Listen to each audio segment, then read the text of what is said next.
Gravando. Bom dia a todos. Bom dia a todos. Hoje é 15 de outubro de 2024, agora 8 horas e 36 minutos. Iniciamos aqui a sessão de julgamento da segunda Câmara Ordinária do Tribunal de Impostos e Taxas de São Paulo. Essa sessão iniciamos aqui não com a nossa composição titular, mas temos aqui a presença do Dr. Alberto Borges. Dr. Alberto, seja muito bem-vindo, em substituição ao nosso presidente, Dr. Olivaldo Pérez. Temos a presença do Dr. Samuel.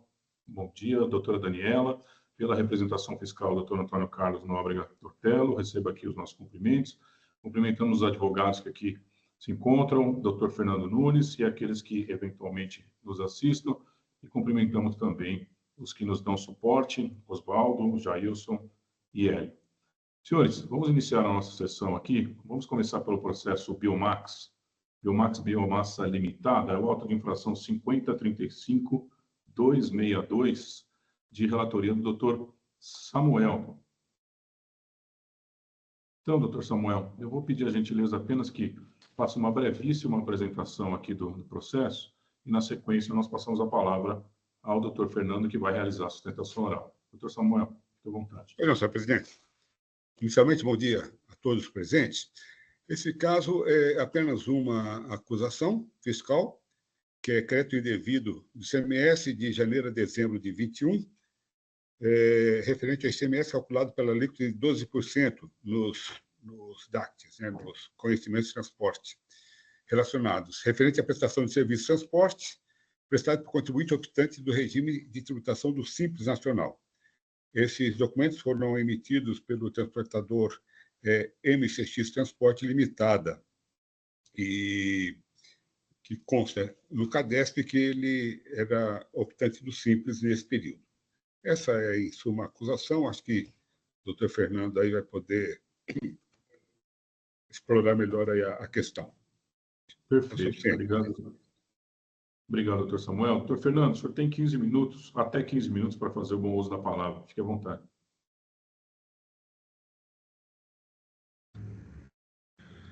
Bom dia a todos, bom dia, ilustres conselheiros. Eu venho aqui, como no início, para defender a empresa Biomax, buscando o cancelamento do auto de infração que foi imputado.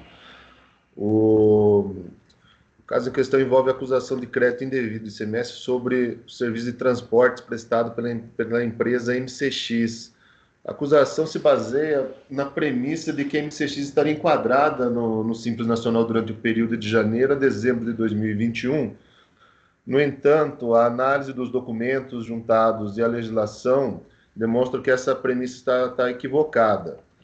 Conforme demonstrado na consulta ao portal do Simples Nacional, as folhas 1033, a MCX foi excluída do regime do Simples Nacional por ato administrativo da Receita Federal. Essa exclusão corroborada pelo extrato, é possível ser corroborada pelo extrato do Simples Nacional, as folhas 1038 e 1041, que demonstram que a receita bruta da MCX no ano 2020 foi de R$ 4.739,22,84, o que ultrapassou o sublimite estadual de R$ 3.600.000 no ano anterior. Então, a partir de janeiro de 2021, a MCX passou a adotar o regime periódico de apuração. De fato, ela passou a adotar esse regime periódico de apuração, como evidenciado pelas guias mensais apresentadas às folhas 1035 e 1037. O extrato da conta fiscal da MCX, as folhas 1048, demonstra que os débitos e ICMS foram devidamente apurados e declarados pela empresa no período. Então, a inconsistência, apesar de haver uma inconsistência entre o CADESP e a situação real da MCX, ficou demonstrado pelos documentos que evidenciam um erro de sistema, porque, evidentemente, que a MCX, a partir do momento que ela extrapolou o sublimite no ano anterior, ela passou a necessariamente apurar, de fato, o regime de apuração periódico, fazer a apuração por esse regime. E agora, o fato da MCX estaria no Simples Nacional não condiz com a realidade como demonstrado pelos documentos indicados. A par disso, como a MCX passou a fazer o regime de apuração, pelo regime periódico de apuração, evidente que fica assegurado o direito à não cumulatividade, permitindo o crédito do ICMS. A MCX, estando no regime de apuração, emitiu documentos fiscais válidos para tal crédito, conforme o artigo 36 lá da Lei 6.374/89. A Resolução 140, seu artigo 12, impede o regulamento, a gente sabe que a gente impede o regulamento do ICMS pelo regime nacional quando o sublimite estadual é ultrapassado, obrigando a empresa a adotar o regime periódico da apuração.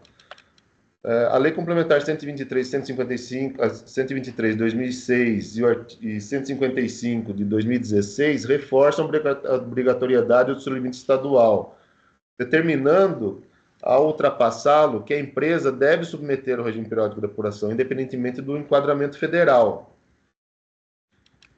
Assim, diante dos documentos apresentados, é evidente que a autuação contra a Biomax baseou-se em uma premissa equivocada. A MCX estava, de fato, excluída do Simples Nacional no âmbito estadual, e os créditos de ICMS tomados pela Biomax são legítimos, sendo que a manutenção do auto de infração viola os princípios fundamentais da legalidade e da não cumulatividade. Por essas razões, requeremos o cancelamento integral do auto de infração, reconhecendo essa correção das operações realizadas pela Biomax. A minha sustentação oral se baseia nisso, nesses fatos e documentos, e espero que tenha esclarecido. Se tiver alguma dúvida, eu permaneço à disposição. Obrigado, doutor Fernando. Acho que está muito claro, bem objetivo a exposição. Eu passo a palavra ao doutor Samuel. Obrigado, senhor presidente. Cumprimento o patrono da autuada pela sentação e eu vou passar então a leitura do voto, que não é muito longo, em homenagem ao advogado que está presente, e também ao doutor Alberto, que talvez não tenha tido tempo de ler ainda, então vou ler rapidamente aqui o meu voto. Vamos lá. Como bem apontou o ilustre agente autuante em sua manifestação fiscal, a questão a ser discutida resume-se no fato de saber se a empresa MCX Transportes, que emitiu os documentos fiscais que a autuada utilizou no período de janeiro a dezembro de 21 para tomar crédito do imposto, esteve enquadrada no Simples Nacional ou não. O fisco sustenta que, no quadro histórico de regime estadual do CADESP da empresa MCX Transporte, consta que ela esteve no Simples Nacional no período de 1º de janeiro de 21 a 31 de dezembro de 23. A autuada, por sua vez, alega que essa empresa foi excluída do regime do Simples no período do acreditamento e trouxe diversos documentos para corroborar sua alegação. De fato, a consulta ao portal do Simples Nacional, apresentada pela recorrente, a Folhas Tais, demonstra que a empresa emitente dos conhecimentos de transporte havia sido excluída desse regime privilegiado por ato administrativo da Receita Federal. No mesmo sentido, o extrato do Simples Nacional, as Folhas Tais, demonstra que no ano de 2020, a MCX Transporte Limitada obteve uma receita bruta acumulada de 4.740.000, excedendo o sublimite estadual de 3.600.000 para recolhimento do ICMS pelo Simples. Esse fato, consoante o artigo 12 da Resolução CGSN número 140 de 2018, impede o contribuinte de recolher o ICMS e o ISS pelo Simples Nacional, obrigando a submeter a tributação normal pelo RPA. Pelos documentos trazidos aos autos, podemos concluir que essa foi a conduta da transportadora, pois a partir de janeiro de 21 passou a apresentar guias mensais, folhas tais. Em que pese a alegação do fisco de que essas guias eram indevidas por estar o contribuinte sujeito ao Simples Nacional, o extrato da conta fiscal da MCX, juntado às folhas tais, demonstra que nelas foram apurados débitos do ICMS, que inclusive foram inscritos na dívida ativa. Esses documentos, no meu entendimento, demonstram que a MCX Transportes estava excluída do regime do Simples Nacional e, em decorrência, sujeita ao RPA, no período aqui considerado. Dessa forma, os documentos fiscais por ela emitidos eram hábeis a sustentar o crédito ICMS lançado pelos tomadores de seus serviços de transporte intermunicipal e interestadual, nos termos do artigo 36 da Lei 3.674 de 89. O fisco sustenta que a acusação fiscal unicamente na informação presente no CADESP, de que a MCX estaria enquadrada no Simples Nacional nos anos 2021 a 2023. argumentando que, abre aspas, o cadastro encontra unificado tanto na Receita Federal como nas demais secretarias estaduais da Fazenda, fecha aspas. E continua. Ora, os documentos juntados aos autos revelam claramente algum problema nessa alegada unificação de cadastros, pois a declaração da Receita Federal, a folha tal, apresenta informação absolutamente contrária do CADESP, a folha tal. Essa inconsistência na sincronização dos cadastros levou a outro erro sistêmico, de considerar indevidas as guias apresentadas pela transportadora. Além disso, ainda que a MCX estivesse enquadrada no Simples Nacional no período, o extrato do Simples Nacional às florestais, documento não contestado pelo fisco, demonstra o estouro do sublimite estadual do ano 2020, que submeteu a transportadora ao RPA. Equivoca-se a representação fiscal ao argumentar que não existe a possibilidade de, em 2021, a mesma empresa pertencer ao Simples Nacional no âmbito federal e estar submetida a regime normal de apuração no Estado de São Paulo. Fecha aspas. A Lei Complementar 155 de 2016, citada por ela, ao alterar a Lei Complementar 123 de 2006, incluiu o parágrafo 4º em seu artigo 19, instituindo o sublimite obrigatório no valor de 3.600.000 para todos os estados que não tenham adotado o sublimite na forma do CAFT e para aqueles cuja participação no PIB brasileiro seja superior a 1% para efeitos de recolhimento de ICMS e ISS, que daí foi uma transcrição desse parágrafo. Assim, independentemente de seu enquadramento no Simples Nacional pela Receita Federal, a MCX estava sujeita ao RPA no Estado de São Paulo. Em conclusão, pelos motivos expostos, conheço do recurso ordinário e dou-lhe provimento para cancelar o AIM exordial. Então, senhor presidente, esse é meu voto aí, que eu coloco a apreciação da Câmara, fica à disposição aí para qualquer dúvida ou qualquer esclarecimento que seja necessário. Muito bem, doutor Samuel, está muito claro. Esse é um caso, pelo menos por mim aqui, já conhecido muitas vezes, já julgamos aí casos semelhantes muitas vezes, de estouro de sublimite. Portanto, desde já eu anuncio que vou acompanhá-lo. Pergunto aos colegas aqui se tem algum questionamento. Doutor Tortello, doutora Daniela, doutor Alberto. Doutor Tortello, com a palavra, por favor. Muito obrigado, senhor presidente. Bom dia a todos. Queria parabenizar o doutor Samuel pelo voto apresentado, bem como o doutor Fernando, pela sustentação oral bastante curta e eficaz. Eu apenas é meu dever aqui colocar para vocês que a representação fiscal, em seu parecer, que já está nos autos, argumenta em sentido inverso do voto apresentado pelo Dr. Samuel, no sentido de que há elementos de fato e de direito, no sentido de dar conta que a empresa prestadora de serviços de transportes, na época em que a autuada tomou os créditos relativos, estava enquadrada, sim, no regime do Simples Nacional. No mais, os argumentos todos já estão nos autos e era apenas essa observação que eu queria fazer. Muito obrigado. Doutor Samuel? Estamos sem... um complemento. Eu concordo com o doutor Antônio Carlos, ele coloca algumas questões, mas assim, as duas questões aqui. Primeiro que, olha, realmente, essa questão do cadastro sincronizado está muito mal sincronizado, né? A gente, por várias vezes, eu mesmo, no meu trabalho lá nos conformes e tal, me deparei com essa situação, né? Exigindo, por exemplo, que o contribuinte apresentasse EFD, algumas coisas que ele não estava obrigado, né? Porque no nosso cadastro aqui dizia que ele estava desenquadrado, e enquanto a Receita, né, falava que não. Com relação a esse contribuinte, eu tenho assim, com relação à regularidade dos créditos, eu tenho minhas dúvidas, sinceras dúvidas, se sim ou se não, né? Se a gente for olhar aí a situação, esse contribuinte, por exemplo, ele só teve um cliente no ano 2021, que foi a Biomax. né? Ele não prestou serviço para mais ninguém, pelo menos não com nota fiscal, porque se formos olharmos as guias, todo o seu débito é o crédito da Biomax mês a mês, né? O que é muito estranho. E aí, no ano de 2022, ela desaparece. 2022 não tem operação nenhuma, né?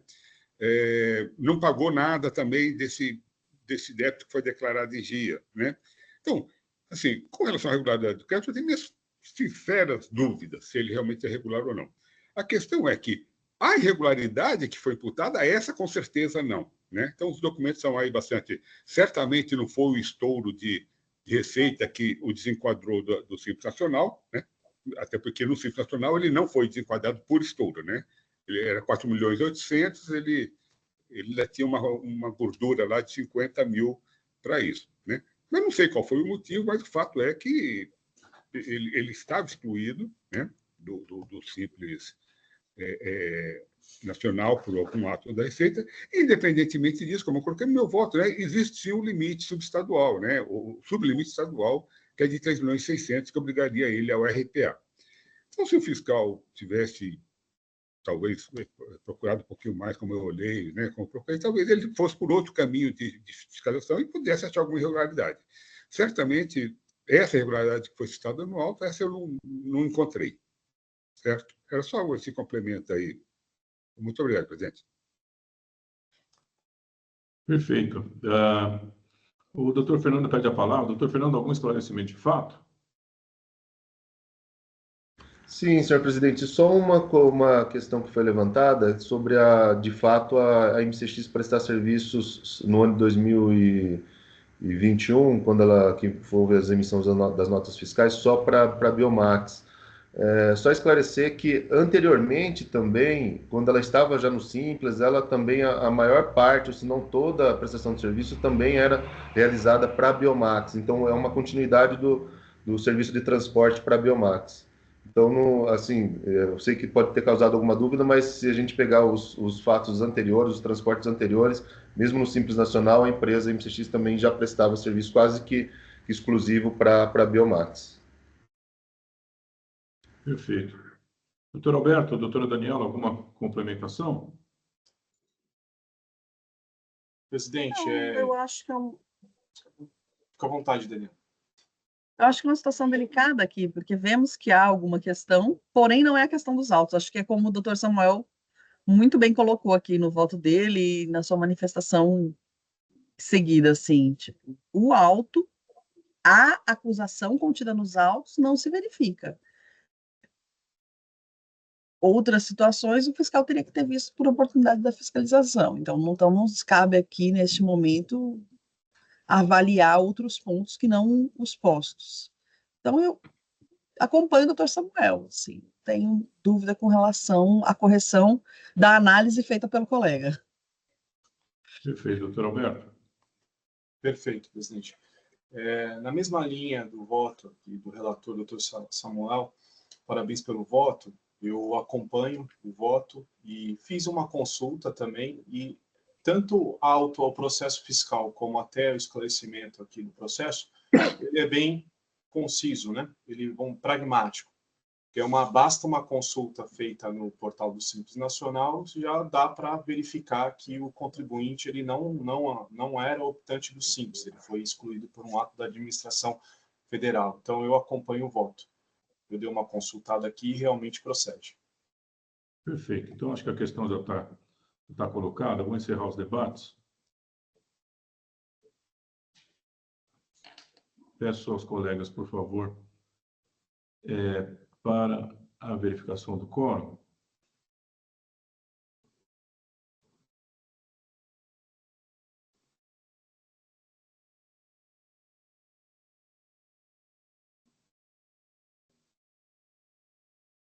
Doutor Alberto. Meu computador está meio... Esse é o do Biomax. Só um minuto.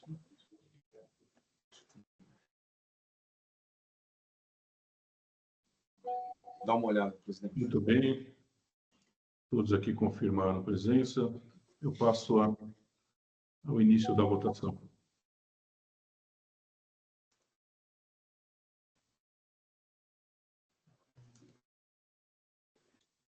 Em votação.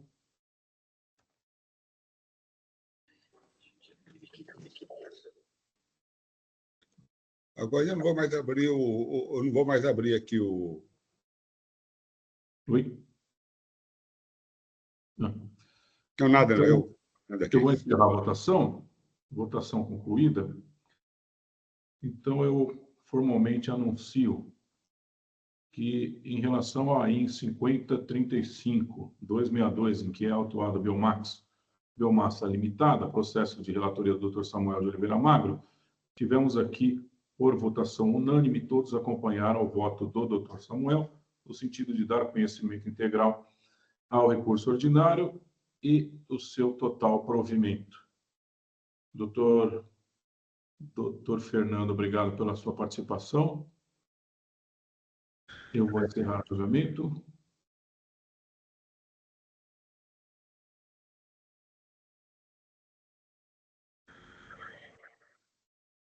Julgamento encerrado, portanto, passamos aqui ao segundo e último processo. Obrigado, doutor Fernando. Obrigado a todos. Bom dia. Uma boa semana. Ótima semana. Bom, vamos passar aqui ao Zani, Comércio, Importação e Exportação de Máquinas e Artigos do Vestuário Limitado, é o auto de infração 4099173, processo da minha relatoria. O voto já se encontra lançado aqui no sistema. Eu só vou gravar aqui sustentação oral ausente. E com relação ao recurso de ofício, eu coloco ausente também, né, doutor Tony? Ok.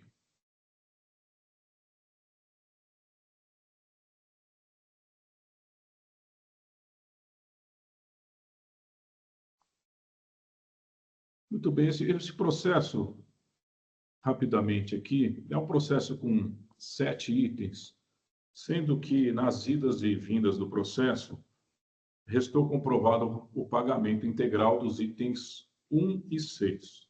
Né? Os itens remanescentes aqui, 2, 3, 4, 5 e 7, eles têm condutas diversas, e para cada uma dessas condutas, o patrono aviou aqui argumentos muitas vezes longos aqui no recurso ordinário, e como o recurso já se encontra disponível, e os colegas já tiveram acesso ao processo e ao voto, apenas aqui em prestígio ao doutor Alberto, eu vou só ler rapidamente o recurso, mas partes apenas, né? Primeiro, eu afasto qualquer argumentação no sentido de não observância de provas e de argumentos que foram tecidos aqui em fase de defesa. Entendo aqui que a decisão de primeiro grau foi bem dada nesse sentido. Então, afasta qualquer tipo de argumento. Pontualmente, quanto aos itens 2 e 3 do presente AIN, a situação que temos aqui é que o contribuinte ele traz um sem número de afirmações que são contestadas por 3 essenciais pontos trazidos tanto pelo agente autuante, quanto replicados aqui pela representação fiscal, quais sejam a formalização da operação, a resposta à notificação datada de 31 de janeiro de 2017 e a resposta a outra notificação datada de 6 de setembro de 2016, né? Onde a representação fiscal, assim como a fiscalização, tomou por base declarações do próprio contribuinte, né? E eu cito aqui, eu não encontro nos autos qualquer correlação entre as notas fiscais apostadas pela recorrente, as quais comprovariam que as mercadorias nelas descritas teriam sido industrializadas por estabelecimento localizado no território paulista, e as mercadorias vendidas internamente sobre a fruição do benefício fiscal verificado. A mesma coisa foi aqui trazida pela representação fiscal, porque o contribuinte alega que enviou a mercadoria para armazenamento em um determinado estabelecimento de outro estado, que a mercadoria apenas estava lá armazenada, voltou, mas que ela foi industrializada em São Paulo. Ela mostra esse envio, ela mostra a armazenagem, ela mostra o retorno, mas ela não mostra a comprovação de que essa mercadoria foi industrializada aqui no estado de São Paulo, né? O que daria direito a fazer o uso de um benefício fiscal de redução de base de cálculo. Então, ela não demonstra isso, especialmente aqui nos itens 2 e 3. Eu vou citar aqui um trecho do senhor AFR autuante, onde ele diz: não há nos registros fiscais da autuada, no período verificado 2013 e 2014, uma operação sequer entre ela e o suposto industrializador deste Estado. Então, com todas as vênias, a autuada ela comprova todo o resto, menos a industrialização dos seus produtos aqui por alguma empresa, por ela própria, enfim, que se localize aqui no Estado. Então, ela registra tudo, menos aquilo que precisaria para comprovar aqui a sua habilitação para a fruição de um benefício fiscal. Eu coloco aqui, revisito as planilhas colacionadas às folhas tais e depreendo que as informações nada comprovam o alegado. Cito também, como inafastável, o teor do quanto alegado pela fiscalização em relação às respostas prestadas pela própria recorrente em relação à notificação número tal, no que toca aos produtos por ela industrializados. Eu vou ler rapidamente aqui a resposta apresentada pela própria impugnante, juntada através do mesmo arquivo tal, foi categórica em afirmar que os produtos resultantes de industrialização por encomenda por industrializadores do Estado de São Paulo não foram objeto de comercialização pela empresa. Afirmou que os produtos industrializados por terceiros nesse Estado foram apenas insumos para a industrialização de produtos finais comercializados pela empresa, que eram basicamente lingerie. Além disso, a mesma resposta confirma o fato de que sua produção era integralmente terceirizada. Então, essas são transcrições aqui de declarações feitas ao longo da fiscalização pela própria recorrente, né? Eu coloco aqui, a despeito do esforço argumentativo do ilustre patrono, entendo que seus argumentos não são capazes de desconstituir o quanto afirmado pela própria recorrente, quando das respostas às notificações, ao exemplo do teor copiado no parágrafo precedente. Cito aqui as planilhas, trecho da decisão de primeiro grau, e coloco aqui o fato da recorrente ter reconhecido parte do auto de infração como correto, tanto é que ela realizou o pagamento dos itens 1 e 6, consoante alegado no parágrafo final de folhas 2360, não afasta a materialidade das condutas descritas nos itens remanescentes. De outro lado, percebo aqui, enquanto junto ao item 2.2 do recurso, argumentos acerca de que a revogação de benefício fiscal caracteriza a majoração indireta do imposto, o que, no caso concreto, ensejaria a aplicação do princípio da anterioridade nonagesimal e anulação, pelo menos, do que foi lançado, referente aos fatos geradores ocorridos no período de 90 dias da publicação da alteração. A recorrente se refere ao fato de que o benefício fiscal da qual usufruiu vigorou até a data de 31 de 12 de 2012 e, dada a alteração do artigo 52 do anexo 2 do regulamento, por força da edição do decreto 58765, as novas regras só poderiam gerar efeitos a partir de abril de 2013. Pois bem, a despeito da boa jurisprudência lançada nos autos pela recorrente, depreendo que a mesma não se aplica ao caso vertente, pelo simples fato de que, nos que se refere ao benefício fiscal versado, os atos normativos que lhes deram suporte não lhes favorecem. Justifico. Em se tratando da letra do artigo 52 do anexo 2 do regulamento, a mesma tem como instrumento veiculador o decreto 56019/2010. Da sua instituição, cabe destacar a importância de outro instrumento veiculador de norma, qual seja o decreto 56.850/2011, eis que o mesmo estabeleceu o prazo máximo de fruição do benefício fiscal anteriormente estabelecido até o final de dezembro de 2012, conforme disposto no parágrafo 3º, que eu copio aqui. Finalmente, aponto que o combativo do decreto 58765/2012, terceiro veículo introdutor de norma, veiculou nova possibilidade de operações abrangidas pelo benefício fiscal, através da redação do seu parágrafo 1º. Eu cito: da intelecção dos 3 decretos acima mencionados, depreende-se que a previsão prescrita no decreto 56 e 19 deu-se o limite de fruição até a data 31 de 12 de 2012, pelo decreto 56.850, sendo que o encerramento de tal benefício fiscal era de sabência geral desde a publicação deste último, aos 19 de 3 de 2011. Fato esse per se afastar qualquer alegação de inobservância do princípio da anterioridade nonagesimal, por suposta majoração indireta de tributos, como pretendeu fazer crer a recorrente, quando da exposição de sua tese defensiva.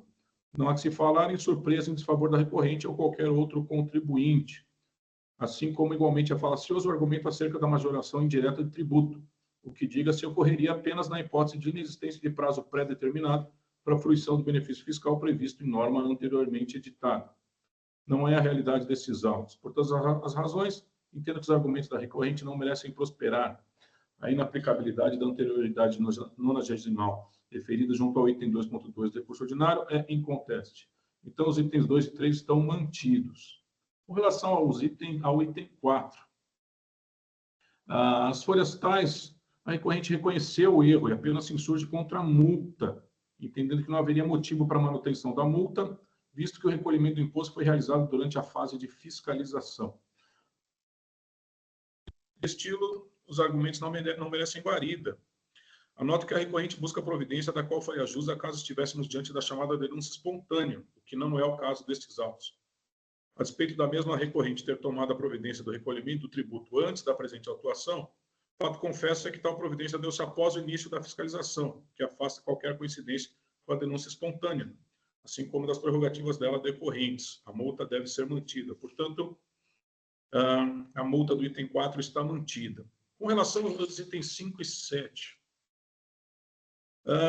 em diferentes termos, os argumentos trazidos junto ao item 2.4 do recurso, intitulado da manutenção das penalidades aplicadas referentes aos itens 5 e 7, merecem prosperar, ao menos no que toca às penalidades contidas no item 5 deste aí. Como se depreende da leitura do quanto exposto pela própria contribuinte às folhas tais, foi pedida a relevação da multa, sendo que tal pedido encontra amparo na legislação vigente, ou seja, o artigo 527-A do regulamento. Se diz que a previsão contida no 527-A do regulamento, o espelho do quanto previsto pelo legislador junto ao artigo 92 da Lei 6374, submete ao preenchimento simultâneo de condições objetivas e subjetivas, quais sejam, de um lado, inexistência da falta de pagamento de tributo e na ocorrência de dolo, fraude e simulação, e de outro, análise do porte econômico do contribuinte e análise dos antecedentes fiscais. Pois bem, no caso em tela, aponto que o item 5 do presente AIM, no qual pugna recorrente pelo afastamento ou diminuição das multas nele previstas pela aplicação do 527-A, versa sobre descumprimento de obrigações acessórias, consoante se extrai da descrição das próprias condutas trazidas à peça exordial. Extrai do DDF de folhas tais que tal infração não implicou falta de pagamento de imposto por um lado e não denotou por outro a prática de dolo, fraude e simulação. Nesse contexto, entendo preenchidos os requisitos objetivos que permitem a aplicação da redução prevista no 527-A. Dessa feita, ouso divergir do entendimento encontrado junto ao item 39 da decisão guerreada, quando o mesmo afirma que, quanto aos itens 5 e 7, embora inexista a falta de pagamento, não foi comprovada nos presentes autos a boa-fé do autuado em relação às operações praticadas. Isso foi o que disse o julgador de primeiro grau. Com essa vênia, entendo que a boa-fé é presumida e deve ser princípio do qual se parte toda a conduta praticada por todo e qualquer contribuinte, não devendo esta ser comprovada. Contudo, ao revés, é sabidamente necessária a comprovação, quando assim o contexto exigir, da má-fé do contribuinte quanto à prática de dolo, fraude ou simulação, o que não se verifica nos presentes autos. Assim sendo, entendo merecer guarida o pleito de aplicação objetiva da redução prevista no artigo 527-A do regulamento em relação à multa descrita no item 5 deste AIM. Em relação à dosimetria da penalidade, consultando o sítio dessa Secretaria da Fazenda, de acesso franqueado a qualquer cidadão e público em geral, colhe a informação de que a recorrente teve lavrados contra si por essa Secretaria apenas outros 2 AINs afora este em análise, quais sejam os AINs 40.27531 e 41.03.796, sendo que em relação ao primeiro foi interrompido o contencioso administrativo em razão do pagamento, em relação ao segundo, o objeto era o atraso na entrega de guia de informação de apuração, GIA, referente ao mês de dezembro de 2012. Tais informações servem de baliza a desconfigurar eventual comportamento reincidente da recorrente. Por outro lado, a consolidação do contrato social da recorrente acostada às folhas 19 e 35 demonstra um capital social de R$10 mil, o que evidencia o pequeno porte da empresa. Assim, esquadrinhado, preenchidos não só os critérios objetivos, mas também analisados os critérios subjetivos, a que se refere a norma de aplicação da redução da norma imposta, apresento aos meus pares apenas em relação ao item 5 do presente AIM, a proposta de redução de 50% da multa aplicada para cada um de seus subitens, 5.1 a 5.24, com medida de preservação do caráter didático da punição. É como voto.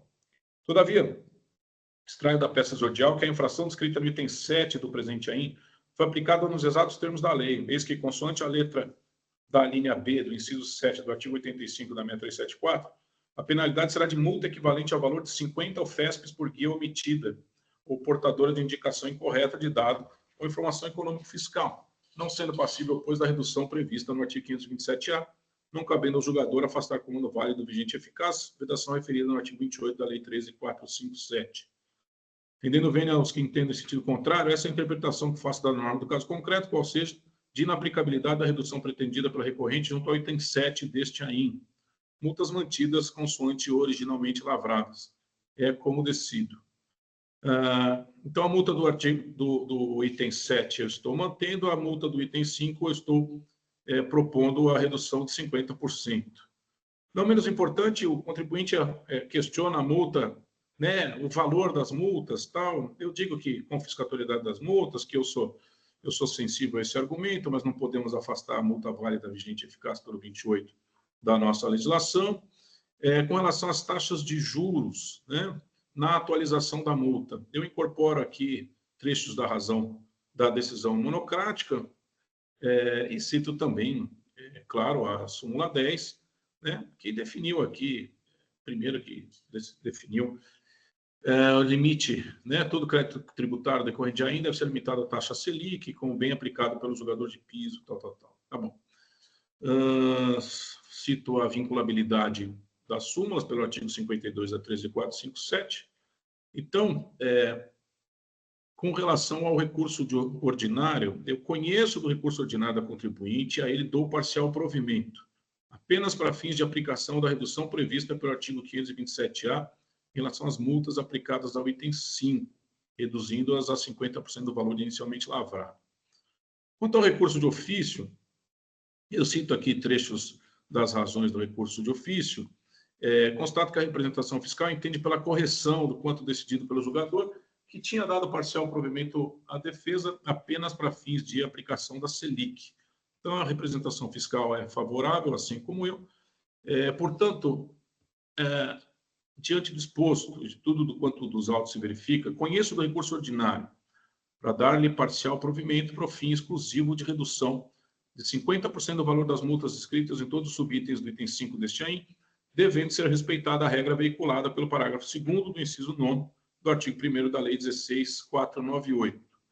Conheço o recurso de ofício para negar-lhe provimento. Então, senhores, deste auto eu estou mantendo exatamente a decisão de primeiro grau, apenas propondo a redução da multa dada no item 5, redução pelo 527-A, dado aqui a questão de inexistência de falta de pagamento de tributo, inexistência de dolo, fraude e simulação, o porte da empresa é pequeno, não tem antecedentes nessa conduta, e eu faço a ressalva aqui no dispositivo, né, a observância do quórum de 3/4 para a redução da multa. Né? Então, no sentido de que, acaso discordem os colegas, seria apenas, do ponto de vista prático, uma preferência que concordasse com o meu voto e discordasse desta redução, já seria o suficiente para não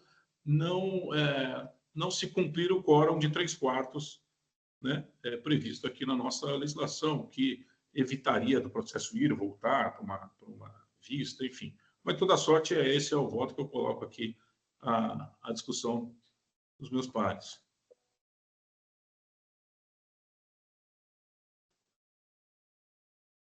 Doutor Antônio Carlos, por favor. Obrigado, senhor presidente. Não sei se você está sabendo, mas você está sem imagem, né? Só com áudio, é isso mesmo? Não, estou sabendo não, peraí. Enquanto você verifica, eu vou colocando aqui. Primeiro, parabenizá-lo pelo voto apresentado, sempre muito detalhado e fundamentado juridicamente. No entanto, ali, quando da aplicação do 527-A, existe uma passagem que, ao meu ver, fica um pouco prejudicada. Vamos lá. Diz lá, a certa altura, desta feita, ouso divergir, diz o relator, do entendimento encontrado junto ao item 39 da decisão recorrida, quando mesmo afirma que, abre aspas, Quanto aos itens 5 e 7, embora inexista a falta de pagamento, não foi comprovada nos presentes autos a boa-fé do autuado em relação às operações praticadas.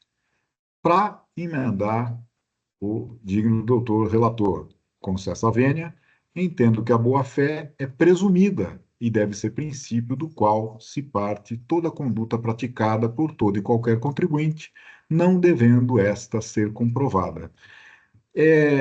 Aqui há um entendimento divergente da nossa parte pelo seguinte: o que se presume, em geral, a todos, não só aos contribuintes, mas a toda pessoa, é a inocência, que tem a ver com os atos praticados. A boa-fé, ela não é presumida. A boa-fé tem a ver com as intenções do agente, né? E é por isso que, por exemplo, quando do crédito indevido, exige-se a prova de boa-fé. Não se parte do princípio de que o contribuinte está de boa-fé. Aliás, não se parte do princípio de que ninguém está de boa-fé, seja contribuinte ou não, né? Tanto é assim que, por exemplo, para pegar uma coisa corriqueira, né, os advogados que aqui militam devem apresentar uma procuração. Por que eles devem apresentar a procuração? Porque parte-se do princípio de que ele precisa provar isso, né? Eu não posso simplesmente acreditar que ele tem. Ele chega aqui e diz para mim, olha, eu tenho a procuração, né? É insuficiente, porque a boa-fé não é presumida. O que se presume, repito, é a inocência, que tem a ver com os atos, e não a boa-fé, que tem a ver com as intenções. Nesse sentido, me parece que justificar a concessão do benefício previsto no 527-A, no sentido de reduzir a multa aplicada, porque a boa-fé não precisa ser provada, não me parece a solução mais adequada para essa questão. Ele deveria, sim, o contribuinte, trazer aos autos, quando solicitou a aplicação do 527-A, todos os elementos necessários para essa aplicação. Porque verifica-se, por exemplo, com relação ao tamanho da empresa, né? Ah, olha, aqui temos aqui um 10 mil reais de capital social. O capital social, sim, é um elemento, mas ele é um elemento, até certo ponto, frágil, né? Porque podem existir empresas com capital social muito baixo e que, no entanto, não sejam tão pequenas assim, né? Nem sempre o capital social reflete, com fidelidade o tamanho daquele empreendimento, né? E mesmo assim, esse dado teve que ser garimpado nos autos, porque o próprio contribuinte não se dá ao trabalho de trazê-los junto com o recurso. Ele não fala, olha, eu sou de pequeno porte, olha, eu tenho bons antecedentes. Ah, acho que antecedentes até ele fala, me desculpe.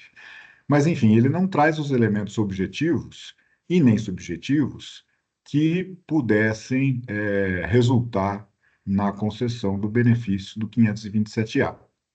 Então, é nesse sentido que nos colocamos contrariamente à concessão desse benefício neste caso, apesar de compreender que essa norma ela tem muita discricionariedade, na verdade, né? Que coloca, inclusive, os senhores julgadores numa posição que não é muito agradável, né?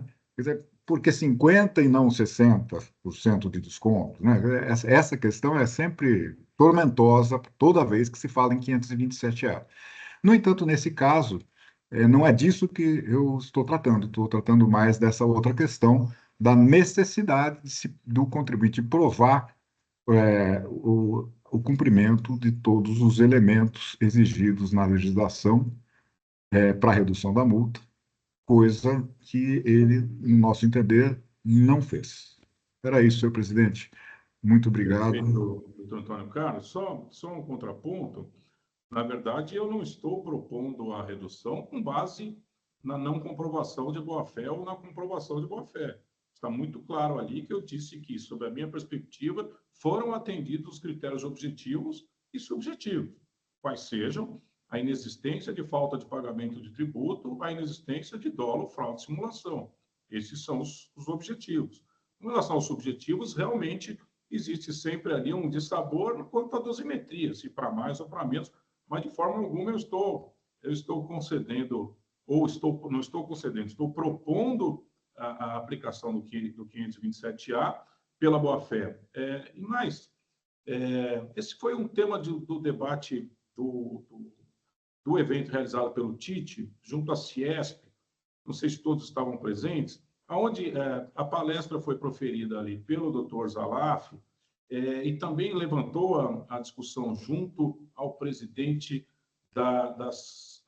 do setor, né, da seção de Direito Público do Tribunal de Justiça, e também com um ministro do STJ, e chegaram-se ali, pelo menos os palestrantes, ao consenso de que a presunção é da boa-fé e o que se prova é a má-fé.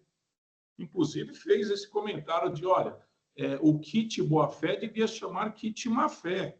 Olha, eu estou provando que eu não estou de má-fé. A boa-fé, ela é presumida, sim. É o princípio da presunção da boa-fé. Presume-se que está de boa-fé. O exemplo da procuração juntada nos autos, se o advogado alega, olha, eu não trouxe a procuração, existe a procuração, mas se permite, inclusive, que se junte depois, em 5 dias. É a presunção da boa-fé. Não, o advogado deve estar de boa-fé, ele vai juntar a procuração em 5 dias. Caso isso não ocorra, aí sim sofrerá eventuais consequências da não comprovação ali da outorga de poderes. Portanto, com todas as vênias aqui, o meu entendimento vai na linha do entendimento do TJ de São Paulo, assim como do STJ, no sentido de que a boa-fé se presume. O que tem que se comprovar é, não. Ele está de má-fé. Mas isso se torna, na minha leitura, se torna irrelevante para o caso concreto, porque, mais uma vez, a proposta de redução, ela se deu com base nos critérios objetivos e subjetivos, não da boa-fé. Então, eu peço vênias aqui para manter a minha posição no sentido de fazer esta proposta. Mais uma vez dizendo, por força da modificação legislativa do nosso contencioso paulista, esta proposta ela só é válida com a adoção de 3/4 dos juízes da Câmara, né? Esta e qualquer redução de multa pretendida. Portanto, é só uma questão de voto da maioria. Se a maioria de 3/4 assim entender, perfeito. Talvez, eventualmente, alguma divergência quanto à dosimetria. Mas se a maioria não entender, o assunto está morto. Por isso eu fiz questão de colocar essa observação no dispositivo, dizer, olha, submetido aqui à modificação legislativa. Tal. O doutor Samuel pediu a palavra. Doutor Samuel, por favor. Só estamos sem o seu áudio. Não, senhor presidente, o senhor colocou exatamente o que eu ia colocar, né, que quando o senhor colocou a questão da boa-fé, não foi para justificar o benefício, né, mas sim para contrapor um argumento da primeira instância. Então, para mim está claro e eu vou acompanhar integralmente o relator, doutor Argos. Só isso, obrigado. Doutor Alberto, pediu a palavra? Perfeito, presidente, obrigado. Viu? É só uma questão, até essa questão que foi suscitada pelo doutor Antônio, brilhantemente, né, sustentando as suas razões, e me fez dar uma consultada no artigo 112 do CTN, em caso de dúvida, né, aplicação da norma. Acho que aqui se amolda a suscitar o 112, e já adianto que eu concordo com o relator, doutor Argos, e acompanho o voto. Caso, acho que todos aqui conhecem 112, né? Eu precisei fazer uma leitura, mas se precisar aqui, eu leio aqui, tá? Algum comentário adicional, doutora Daniela? Não, estou satisfeita. Eu concordo que, nesse caso, essa discussão sobre a questão da boa-fé, eu entendo que a boa-fé se presume, e a ausência de boa-fé que necessita de provas, e eu acompanho integralmente o voto do doutor Argos, em especial porque tem um entendimento muito parecido, no sentido de que não se deve relevar, a relevação da multa seria realmente alguma coisa excepcional. Mas a redução, mantendo-se um percentual de caráter educativo, como consta do seu voto, mas acolhendo o pedido do contribuinte de redução da multa com base no preenchimento dos requisitos, eu acredito que seja adequado. Então, acompanhe integralmente o voto, doutor Ramos. Só uma dúvida, presidente. A aplicação da multa aplicada pelo fiscal foi de quanto? Foi de 1%. Tá. E aí... Sobre todas as operações de todos os itens. Tá, e aí aqui a gente está colocando a redução de 50%. Exato. Tá bom, perfeito, era isso. Bom, senhores... É que assim, essa multa ela é aplicada em cima do valor do documento fiscal. Em cima do valor total do documento. Isso. Exato. Então, aí... Bem, eu vou encerrar, então, portanto, os debates. Fazer a verificação do quórum, por favor.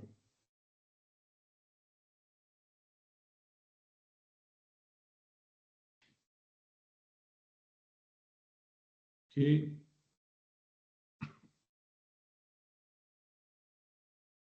Votação iniciada.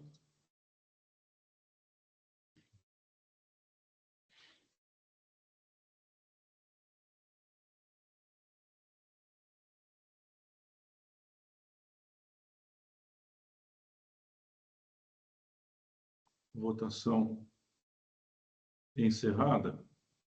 Então, mais uma vez, formalmente, com relação ao AIN 4099173, em que é autuado Zani, Comércio, Importação e Exportação de Máquinas e Artigos do Vestuário Limitada, foi proferido o voto e seguido a unanimidade, dando-se conhecimento integral ao recurso ordinário e parcial provimento, com a redução da multa relacionada no item 5, e com relação ao recurso de ofício da Fazenda, foi conhecido integralmente e negado provimento. Então, assim sendo, eu vou apenas encerrar o julgamento.